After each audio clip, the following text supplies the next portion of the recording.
नमस्कार दोस्तों, स्वागत है आप सभी का हमारे चैनल सुविद्या पे।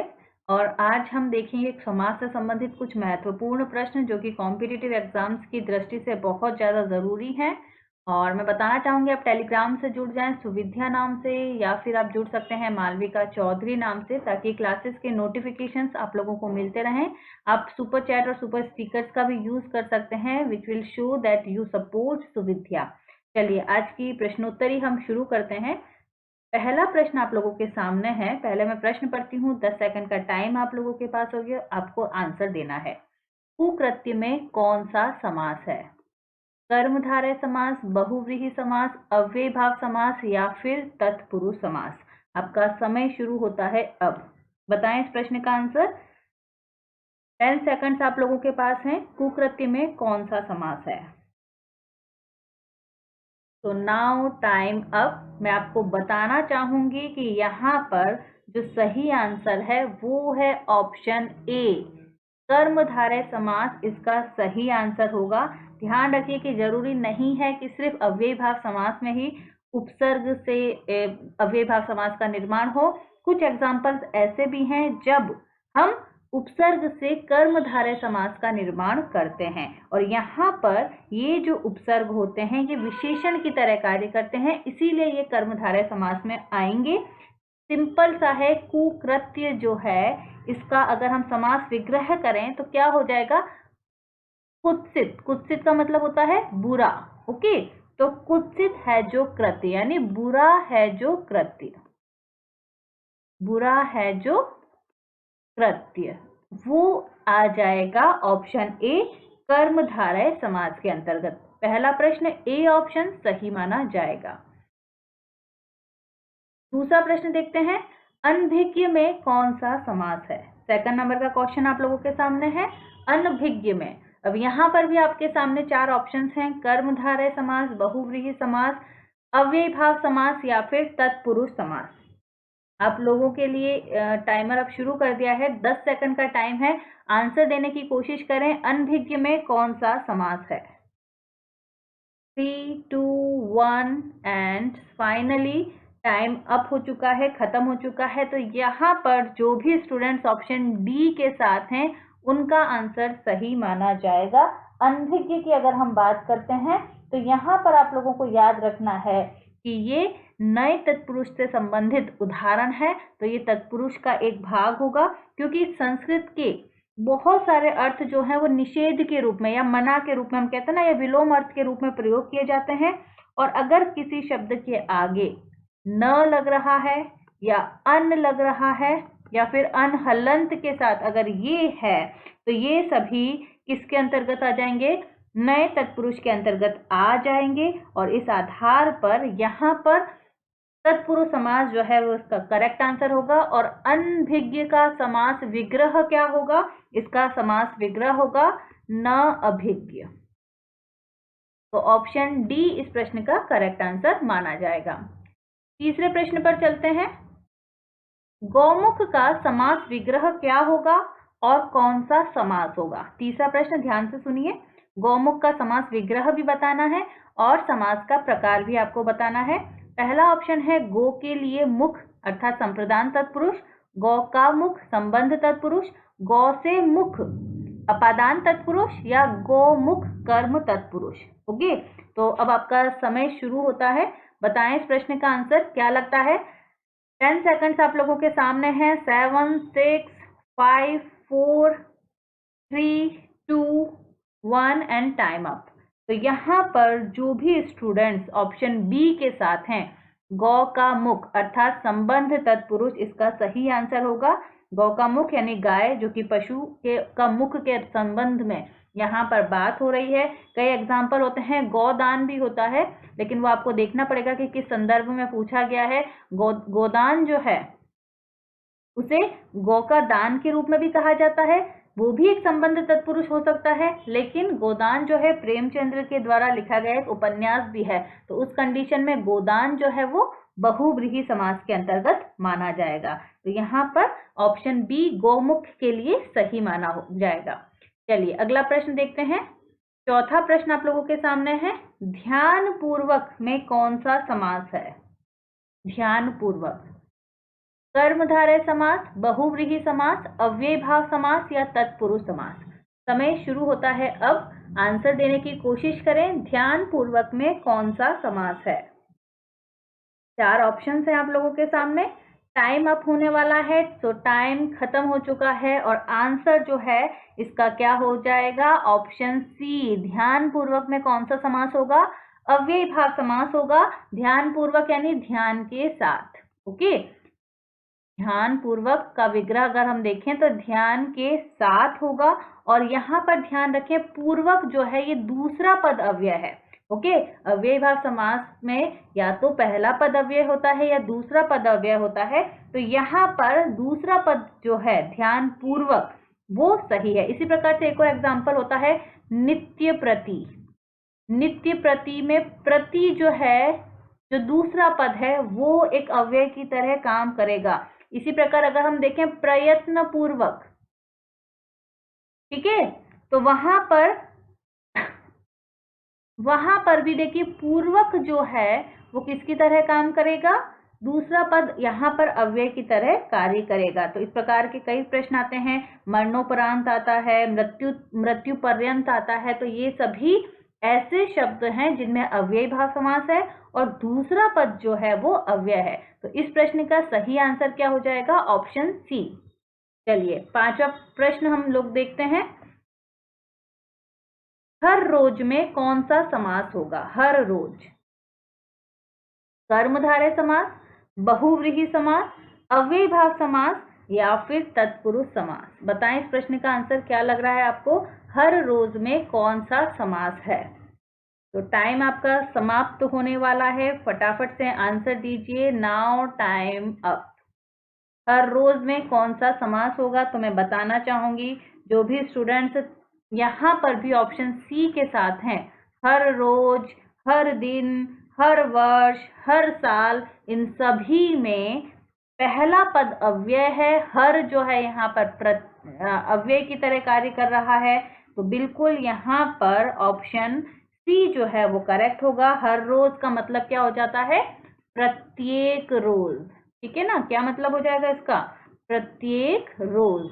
तो ऑप्शन सी यहाँ पर करेक्ट माना जाएगा। अगले प्रश्न की ओर पढ़ते हैं। 6ठा प्रश्न आप लोगों के सामने है। गौशाला का शुद्ध विग्रह क्या होगा?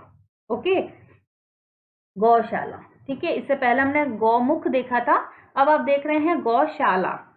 गौ की शाला, गो के लिए शाला, गाय की है जो शाला या फिर गायशाला। बताएं इस प्रश्न का आंसर क्या लगता है आपको? गौशाला का शुद्ध विग्रह क्या होगा? और आप इसके साथ ये भी बताएं कि कौन सा समास यहाँ पर प्रयुक्त किया गया है। तो चलिए टाइम अप हो चुका है।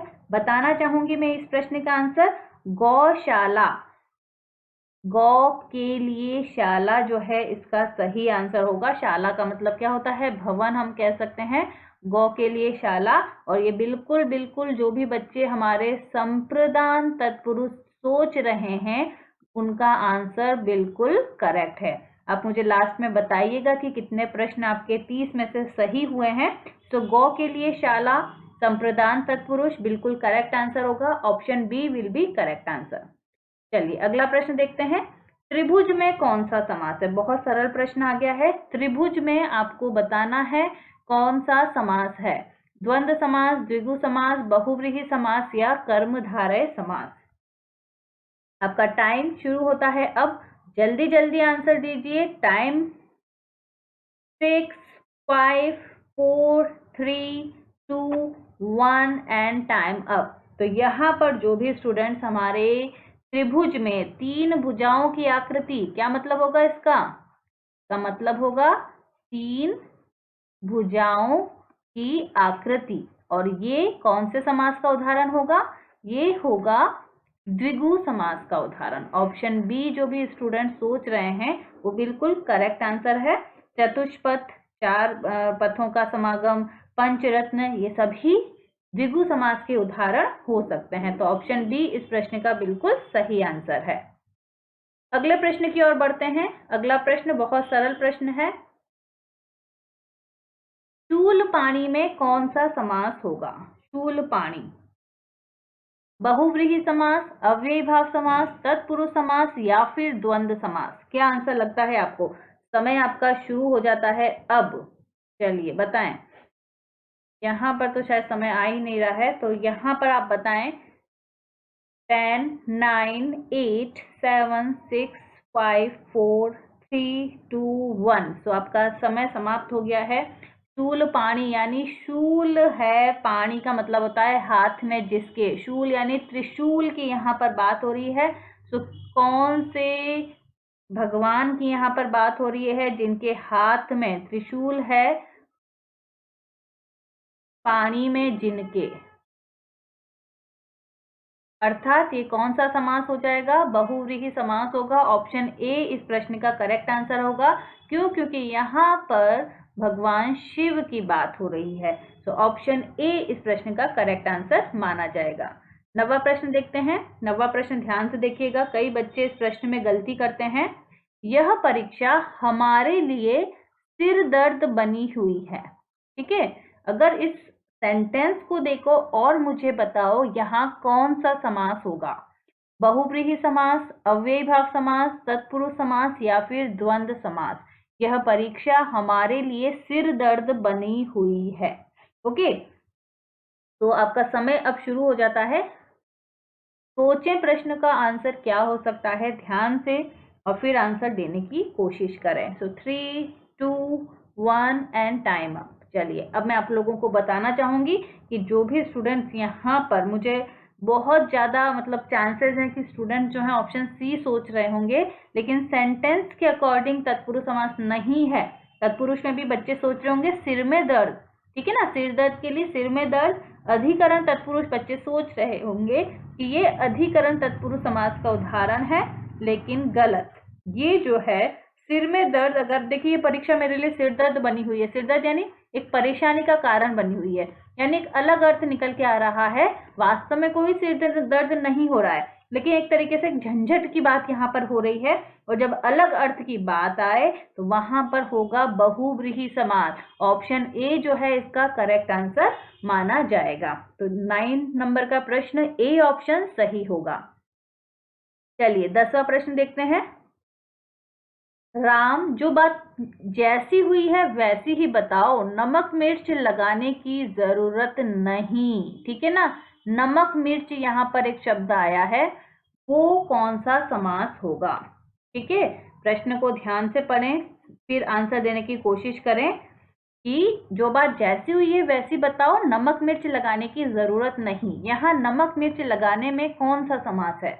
बहुव्रीहि समास, तत्पुरुष समास, द्विगु समास या फिर द्वंद्व समास? बताएं इस प्रश्न का आंसर। तो मैं बता देती हूँ कि सिर्फ अगर एग्जाम में आए नमक मिर्च तो वो बिल्कुल द्वंद्व समास होगा। पहले तो आप इसका बताने की कोशिश करें आपको आंसर क्या लग रहा है। तो मैं बता देती हूँ एक बार कि अगर सिर्फ और सिर्फ नमक मिर्च आता है तो आप बेशक आप कहें कि ये द्वंद्व समास का उदाहरण है, लेकिन नमक मिर्च लगाना यानी कई लोग क्या होते हैं अपनी बात को बढ़ा चढ़ाकर कहते हैं, वहां पर हम उपयोग में लेते हैं कि भाई नमक मिर्च लगा के मत कह, तो ये बहुव्रीहि समास का ही उदाहरण माना जाएगा। सिर्फ नमक मिर्च आता है तो वो द्वंद्व होगा, लेकिन आपको सेंटेंस को पढ़ना है, वाक्य को पढ़ना है, और उसके आधार पर अगर आप आंसर दोगे तो बिल्कुल करेक्ट है। यहाँ पर ऑप्शन ए जो है वो सही माना जाएगा।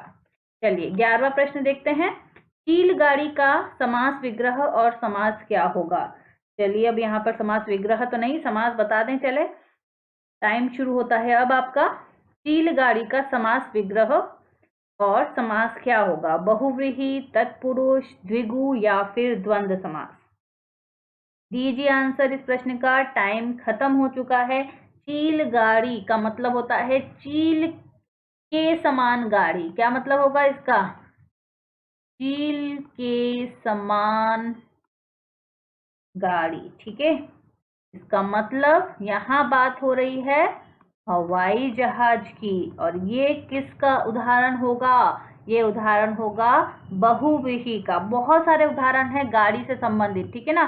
ऊंट गाड़ी, ऊंट गाड़ी ऊंट से चलने वाली गाड़ी, आई बात समझ में। घोड़ा गाड़ी, घोड़े से चलने वाली गाड़ी। इसी प्रकार से माल गाड़ी, माल को ढोने के लिए जो गाड़ी चलाई जाती है वो गाड़ी।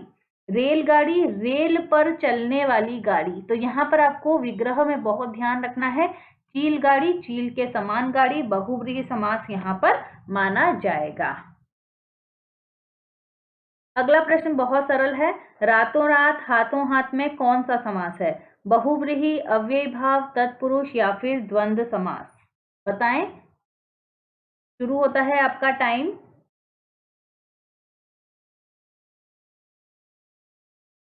क्या आंसर लग रहा है आप लोगों को? चलिए, तो यहां पर ध्यान रखिएगा कि जब भी पद की आवृत्ति हो वहां पर हमेशा अव्ययी भाव समास का प्रयोग किया जाएगा।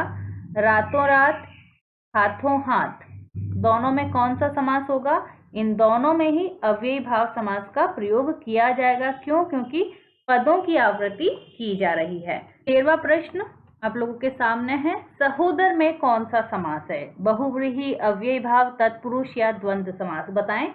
सहोदर, देखिए अगर हम बात करते हैं सहोदर, तो अगर हम इसका समास विग्रह देखेंगे तो इसका जो समास विग्रह होगा वो क्या हो जाएगा? सहोदर का हो जाएगा उसी उदर से। क्या हो जाएगा? उसी उदर से। अब आप मुझे बताएं कि कौन सा समास यहाँ पर है? बहुव्रीहि, अव्ययी भाव, तत्पुरुष या फिर द्वंद्व समास? 13वां प्रश्न। 5 सेकंड, 4 सेकंड, 3, 2, 1 और टाइम अप। तो यहाँ पर मैं बताना चाहूंगी अव्ययी भाव समास का यहाँ पर प्रयोग हुआ है सहोदर के अंतर्गत। तो ऑप्शन बी जो है वो सही आंसर माना जाएगा। 14वां प्रश्न आप लोगों के सामने है। अरे अरे, चलिए बताएं इस प्रश्न का आंसर। श्रद्धांजलि में कौन सा समास है? श्रद्धांजलि में कौन सा समास है? बहुव्रीहि समास, अव्ययी भाव समास, तत्पुरुष समास या फिर द्वंद्व समास? टाइम शुरू होता है अब आप लोगों का। टाइम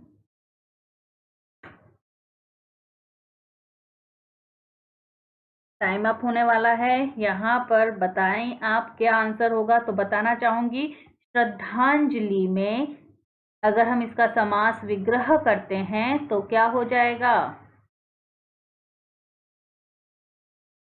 श्रद्धा की अंजलि। और जो मुख्य रूप से श्रद्धांजलि जो है वो किसी की मृत्यु पर प्रकट किया गया उस मृतक के लिए सम्मान होता है।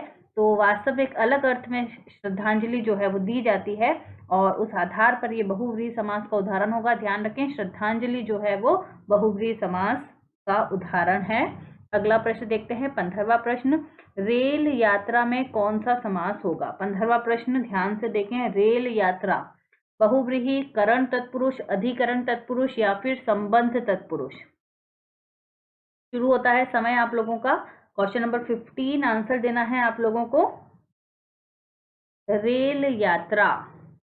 तो टाइम अप हो रहा है। टाइम 0 सेकंड हो गया है। बिल्कुल यहाँ पर रेल यात्रा में जो भी स्टूडेंट्स हमारे रेल से यात्रा या रेल द्वारा यात्रा सोच रहे हैं उनका आंसर बिल्कुल सही है और ये करण तत्पुरुष का उदाहरण होगा। रेल यात्रा, रेल से यात्रा, ऑप्शन बी करण तत्पुरुष इसका सही आंसर माना जाएगा। अगला प्रश्न देखते हैं। उड़न तश्तरी, कौन सा समास होगा उड़न तश्तरी में? बहुव्रीहि, कर्मधारय, तत्पुरुष या फिर द्वंद्व समास? शुरू होता है समय आप लोगों का। उड़न तश्तरी में कौन सा समास होगा? इसी प्रकार से उड़न खटोला भी आ जाता है तो उसका भी सेम ही आंसर होगा। उड़न तश्तरी में कौन सा समास है? समय समाप्त हो चुका है आपका। तो यहाँ पर ध्यान दें, उड़ती है जो तश्तरी, उड़न तश्तरी मतलब उड़ती है जो तश्तरी, अर्थात ये कर्मधारय समास है। इसी प्रकार से उड़ता है जो खटोला, उड़न खटोला हो जाएगा। ऑप्शन बी इस प्रश्न का सही आंसर माना जाएगा। अगला प्रश्न देखते हैं। 17वां प्रश्न आप लोगों के सामने है। लापरवाह, ओके, लापरवाह में कौन सा समास है? नए तत्पुरुष समास, करण तत्पुरुष, अधिकरण तत्पुरुष या फिर संबंध तत्पुरुष? ऑप्शंस 4 हैं। आंसर बताने की कोशिश करें। लापरवाह में कौन सा समास होगा? 10 सेकंड्स आप लोगों के सामने हैं और 3, 2, 1 एंड टाइम अप। तो यहाँ पर मैं बता देती हूँ लापरवाह अगर हम बात करते हैं इसके समास विग्रह की, समास विग्रह होगा इसका बिना परवाह के। क्या हो जाएगा? बिना परवाह के। निषेध के रूप में बात आ रही है, और जब भी निषेधात्मक अर्थ निकले, नहीं देने वाला अर्थ निकले, तो वहां पर ऑप्शन ए नैन तत्पुरुष समास जो है इसका सही आंसर माना जाएगा। तो लापरवाह बिल्कुल सही है। लावारिस में भी ऑप्शन ए सही माना जाएगा। तो ए करेक्ट आंसर है क्वेश्चन नंबर 17 का। अगला प्रश्न, हथगोला क्या होगा? 18वें प्रश्न का आंसर बताएं। हथगोला बहुव्रीहि, कर्मधारय, तत्पुरुष या फिर द्वंद्व समास। टाइम आपके लिए शुरू हो गया है। हथगोला बताना है आप लोगों को कौन सा समास यहाँ पर होगा। तो इसका अगर हम समासिक विग्रह देखते हैं तो वो क्या हो जाएगा? हथगोले का, हथगोले का जो सामासिक विग्रह है वो क्या हो जाएगा? हाथ से फेंका जाता है जो गोला, हाथ से फेंका जाता है जो गोला, ठीक है, उसे क्या कहा जाता है? उसे कहा जाता है हथगोला। और ये कर्मधारय समास का उदाहरण होगा। तो 18वां प्रश्न बी ऑप्शन बिल्कुल सही आंसर होगा। इसी प्रकार से 19वां प्रश्न, मनोविकार में कौन सा समास है?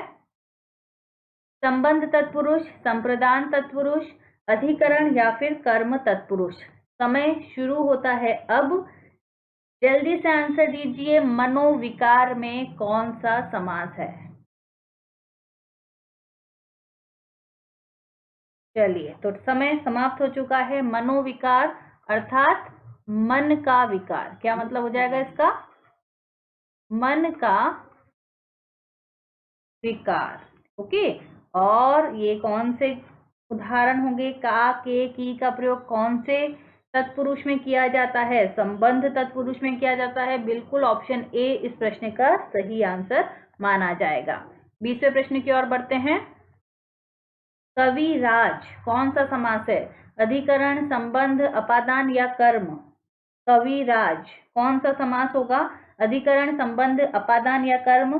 तो यहाँ पर ध्यान रखिए, पहले तो आप बताएं इसका आंसर फटाफट से। कविराज में कौन सा समास होगा?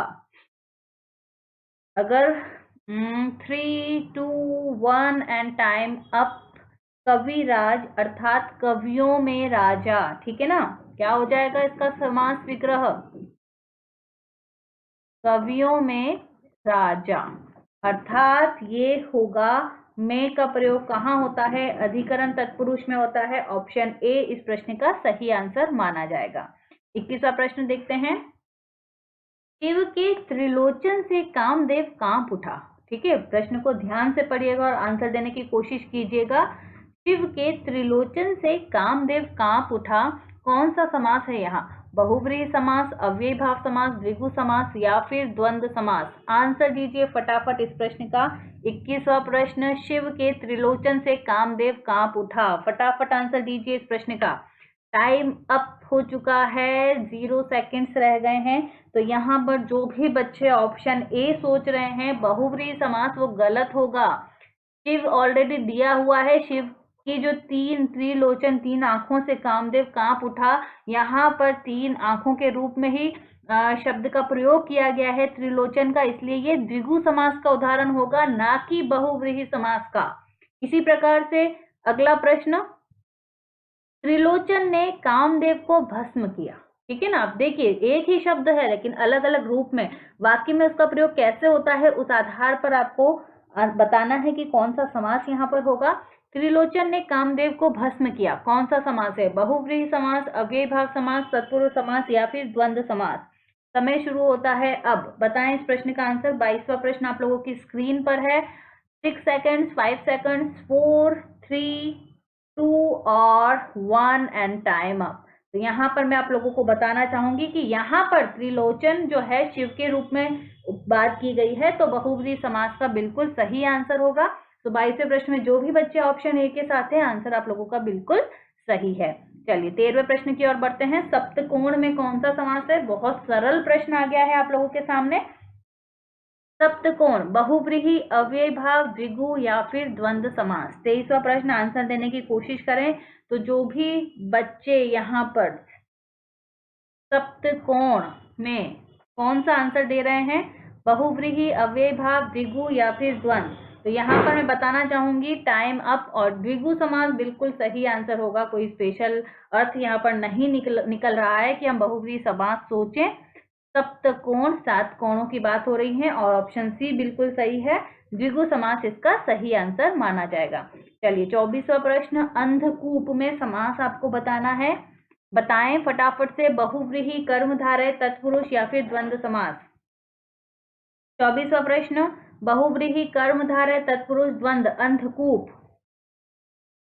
3, 2, 1 एंड टाइम अप। अंधा है जो कूप, अर्थात यहाँ पर ऑप्शन बी जो है वो सही होगा। कर्मधारय समास का ये उदाहरण है। बी ऑप्शन बिल्कुल करेक्ट आंसर माना जाएगा। इसी प्रकार 26वां प्रश्न आ जाते हैं, लाभालाभ में कौन सा समास है? बहुत सरल प्रश्न है आप लोगों के सामने। लाभालाभ में आपको समास बताना है। बहुव्रीहि समास, कर्मधारय समास, तत्पुरुष समास या फिर द्वंद्व समास। लाभालाभ, जल्दी से बताएं इस प्रश्न का आंसर। तो बताऊं, लाभ या अलाभ, ठीक है ना। यहाँ पर बात हो रही है, ऑप्शन एक भी नहीं, हाँ द्वंद्व समास बिल्कुल सही आंसर है। लाभ या अलाभ जो होगा, ऑप्शन डी जो है 25वें प्रश्न का बिल्कुल करेक्ट आंसर होगा। या के रूप में प्रयोग हो रहा है द्वंद्व समास का, तो बिल्कुल यहाँ पर डी ऑप्शन सही माना जाएगा। 26वें प्रश्न की ओर बढ़ते हैं, पीताम्बर में कौन सा समास है? ये तो आप बिल्कुल फटाफट छोटी क्लासेस से पढ़ते आ रहे हैं। टाइम से पहले आप बता देंगे कि पीताम्बर में कौन सा समास है। बहुव्रीहि, कर्मधारय, तत्पुरुष या फिर द्वंद्व समास। तो बिल्कुल जो भी बच्चे हमारे बहुव्रीहि समास के साथ हैं, आंसर बिल्कुल सही है कि भाई 26वां प्रश्न सिर्फ पीताम्बर आता है तो श्री कृष्ण के रूप में बात हो रही है। बहुव्रीहि समास का ये उदाहरण होगा। ऑप्शन ए बिल्कुल सही है। लेकिन अगर प्रश्न आता है, कहाँ चले गए तुम राम नाम का पीताम्बर डाले, यहाँ पर पीताम्बर जो है आपको सेंटेंस को पढ़ना है। मैं हमेशा बोलती हूँ सेंटेंस को पढ़ के आप समास का बताने की कोशिश करें, जैसे कि हमने त्रिलोचन में बात की थी। इसी प्रकार से यहाँ पर देखिए, राम नाम का पीताम्बर डाले, बताएं 27वें प्रश्न का आंसर। जल्दी जल्दी बताएं इस प्रश्न का आंसर क्या होगा। 27वां प्रश्न आप लोगों की स्क्रीन पर है। तो यहाँ पर बिल्कुल टाइम अप हो चुका है और जो भी बच्चे बहुव्रीहि सोचेंगे वो गलत होगा, क्योंकि यहाँ पर पीले वस्त्र की ही बात हो रही है। पीले कलर का वस्त्र धारण किए कहाँ गए, तो वो कर्मधारय समास हो गए। पीताम्बर डाले यानी श्री कृष्ण को डाल के नहीं गए, राम नाम का पीताम्बर डाले। तो आपको सेंटेंस को पढ़ना है और आंसर देने की कोशिश करनी है। 28वां प्रश्न देखते हैं, प्रतिशत में कौन सा समास है? बताएं प्रतिशत में समास। और टाइम मैंने शुरू कर दिया है। बहुव्रीहि समास, अव्ययभाव समास, तत्पुरुष समास या फिर द्वंद्व समास। 28वां प्रश्न स्क्रीन पर है आपकी और आंसर आप लोगों को देना है। टाइम खत्म हो चुका है और यहाँ पर मैं बता दूं, प्रतिशत का मतलब क्या होता है? प्रतिशत का मतलब होता है प्रत्येक सैकड़ा, ठीक है ना। और प्रत्येक सैकड़ा अव्ययभाव समास का उदाहरण है। प्रति से आप देख सकते हैं, ऑप्शन बी इस प्रश्न का सही आंसर होगा। चलिए 29वें प्रश्न की ओर बढ़ते हैं, रघुवंश में कौन सा समास होगा? रघुवंश, समय आपका शुरू कर दिया है। बहुव्रीहि, अव्ययभाव, तत्पुरुष या फिर द्वंद्व समास। रघुवंश, टाइम समाप्त हो चुका है और यहाँ पर मैं बताना चाहूंगी कि रघु का वंश संबंध तत्पुरुष के अंतर्गत इसे हम लेंगे। ऑप्शन सी जो है वो सही आंसर होगा। ऑप्शन सी तत्पुरुष समास, वो भी संबंध तत्पुरुष, इसका सही आंसर माना जाएगा। आज की क्लास का लास्ट प्रश्न, कर्मधारय समास का उदाहरण नहीं है। महापुरुष, शोभाहीन, श्वेत पत्र या फिर कृष्ण मेघ। समय आपका शुरू होता है अब। 30वें प्रश्न का आंसर दें। शोभाहीन, श्वेत पत्र, कृष्ण मेघ या फिर महापुरुष, इनमें से कर्मधारय समास का उदाहरण क्या नहीं है? तो भाई जो भी बच्चे ऑप्शन बी के साथ हैं उनका आंसर बिल्कुल करेक्ट है। शोभाहीन का मतलब क्या होता है? शोभा से हीन। ओके, शोभा से हीन अर्थात ये अपादान तत्पुरुष का उदाहरण है। महान है जो पुरुष, श्वेत है जो पत्र, काले हैं जो मेघ वो सभी कर्मधारय समास के उदाहरण हैं, लेकिन ऑप्शन बी जो है वो सही उत्तर नहीं है और इस आधार पर कर्मधारय समास का उदाहरण नहीं होने से इस प्रश्न का सही आंसर है। तो आज की क्लास में हमने कुछ इंपॉर्टेंट समाज से संबंधित प्रश्न किए। आप सभी को बहुत बहुत धन्यवाद और कि आपने क्लास को ज्वाइन किया। टेलीग्राम से जरूर जुड़ जाएं, सुविद्या नाम से या फिर मालविका चौधरी नाम से। So thank you all, bye everyone, take care. फिर मिलेंगे नेक्स्ट क्लास में।